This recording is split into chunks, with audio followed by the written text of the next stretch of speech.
Right guys, so welcome back to another video. We're down at MRC Tuning today. As the title suggests, we're going to get the GTI ready for stage 3. As you know, this thing is a manual, so it has one major sort of weakness, you could say, when you start adding more power, and that's the clutch. So I've gone for a single mass flywheel clutch kit, so big shout out to the guys from RTS Performance. We will do an unboxing once the car's inside.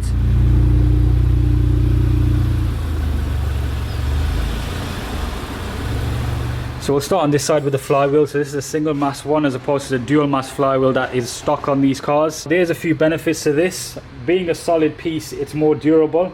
There's better heat dissipation as well. Obviously, due to it being single, it is a slightly less complex design. They have weighted it the same as the OEM dual mass flywheel to keep the pedal feel the same. Now I will be honest, I've not had a single mass flywheel setup on any car, so it is all going to be new to me. I'll hopefully give you my thoughts towards the end of the video of how it compares, but again, I've gone for a more aggressive setup with this. They do offer different versions, and most of that's in the clutch kit, so obviously you can make it to a dual mass flywheel, all this stuff, but yeah, we've gone for a paddle clutch. Now the reason I've gone for this is it handles the most amount of torque, so it's 510 pound-feet you can take. You also get a pressure plate included in the box as well, so it's an RTS's own one. Back here with Dean again.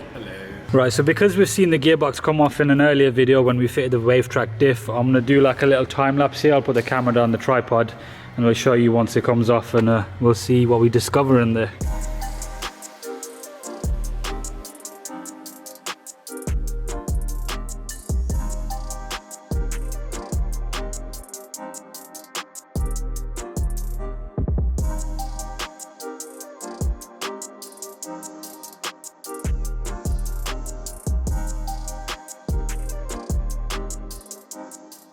Right, so moment of truth, we're going to find out what clutch is in this thing. So it says Sachs on the front of it, so that's one thing we can say. Yeah, so it's not genuine. Right. It's definitely been replaced. They don't usually look like that, so it could be a slightly upgraded one. Hence why you're not slipping as much, but it's not something that I've fitted before, so.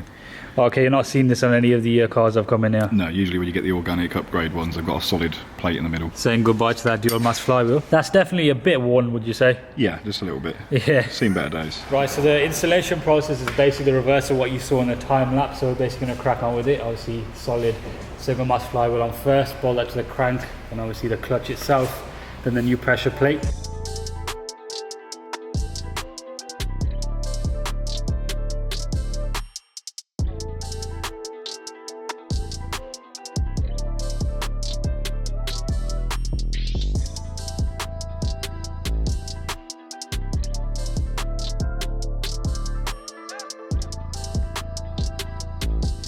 Right, so gearbox is all back together, got the clutch and flywheel all sorted. The next part of this video is going to be to test the injectors. Just want to see what condition the spray pattern is in and all that good stuff. But I'll catch up with you folks in a second. Right, so it's the next day. Got the inlet manifold off the GTI. We thought we'd give you guys a look at the lack of carbon buildup, because this is a UK spec GTI, so we've got 2 sets of injectors. Typically on these, have you ever seen any carbon buildup? They don't tend to be bad. Like we were saying, you've got 8 injectors, you've got 4 in the ports at the top, so they help to lubricate that, stop the carbon from building up quite as bad. Right, so we're just setting up the injector testing machine. As you can see here, direct injectors, and these are the port ones, but the later OPF cars don't have the extra port injectors. So everything's all set up. First test we do is a leak test, just to make sure that under pressure they don't leak out on their own. So they're testing at 8 bar. You'll see, so those two, I've got a little bit of doming on the bottom on 1 and 2. Yeah, you can see a bit there, yeah. So obviously ideally you don't want any leakage at all. Is that what you'd say is probably in line and acceptable for a leak? Kind of acceptable. Sometimes if you've got a really damaged injector that's got faults, then you'll see that just spraying out continuously now. Yeah, not being able to hold anything. Yeah, they are pretty good. Okay. Yeah, I mean, I'd be happy with that. It's only a small doming on the bottom. The next one will be the auto flow test, which basically tests it at different RPMs, opens them for a different amount of milliseconds, and changes the duty cycle as well. So this is the noise that just the injectors on their own make.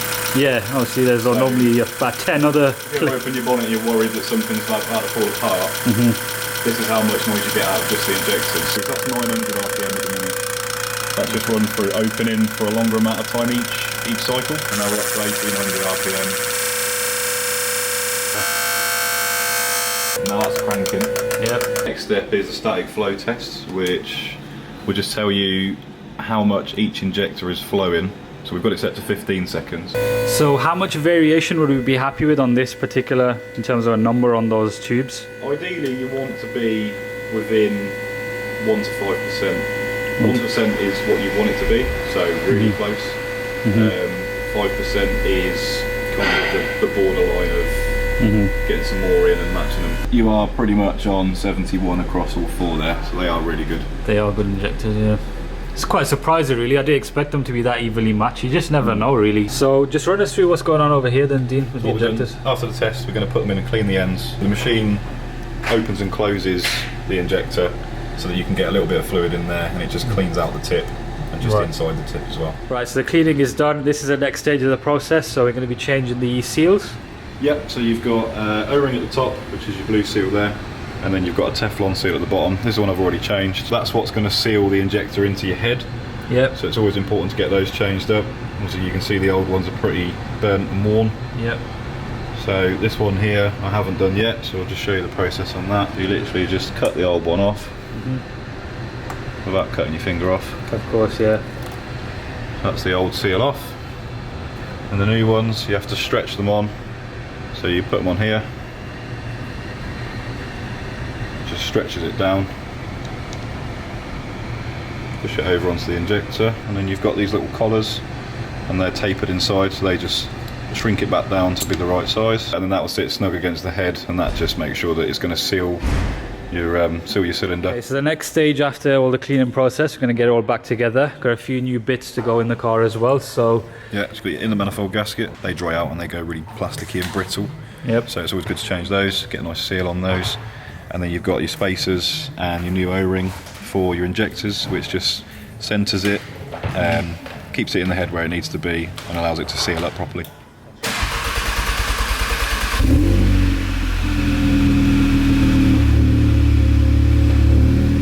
Right, so Mark 7's all done, clutch has been fitted, injector's all back in. Dean's just going to take you for a road test around the block, make sure everything's all good. Then hopefully the next clip you will see is me taking it for a drive and give you some little impressions. Right folks, so we're here in the GTI. I'm on a back road somewhere. It's officially winter. It did snow in the morning, but I found a place where it isn't snowing, so at least we'll get some traction. Now whenever you fit a new clutch and flywheel, you need to do a bedding in procedure, so that's what's in this piece of A4 paper over here. It was in the box.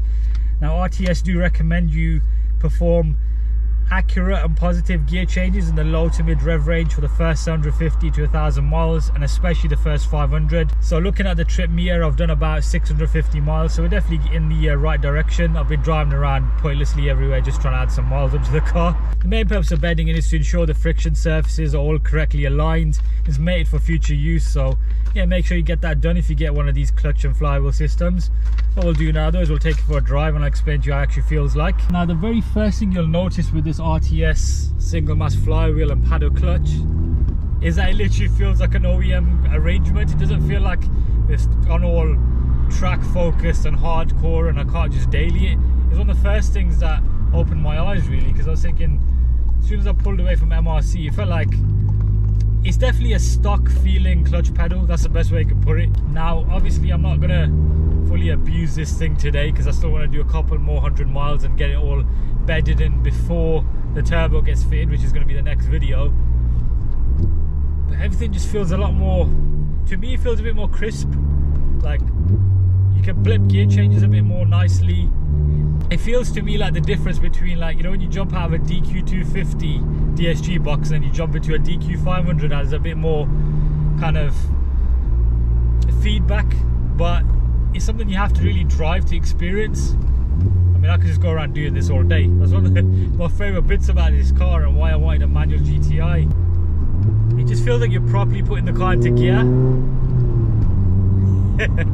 This thing's quite loud still, we do need to tone it down. I have been speaking with Cobra and they are going to send me a bigger resonator to fit to this thing. There's quite a bit of drone. So now if I press down the clutch and let go, you can hear like a little clunk, but there isn't much of in the way of single mass flywheel chatter like you do see on the internet. Can't hear nothing. Just feels like a normal GTI to me, which is kind of what I wanted really. I don't like annoying cars, but they're pulling away.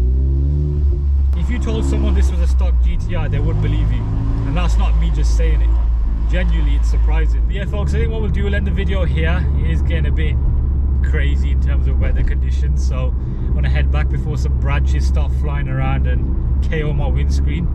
Hope you enjoyed today's video. Big shout out to RTS Performance again. I'll put all their links down below in the description. But yeah, if you like the video, drop a like on it, subscribe for a lot more content to come, and make sure you stay tuned for the next video where we install quite a big hybrid turbo to this thing.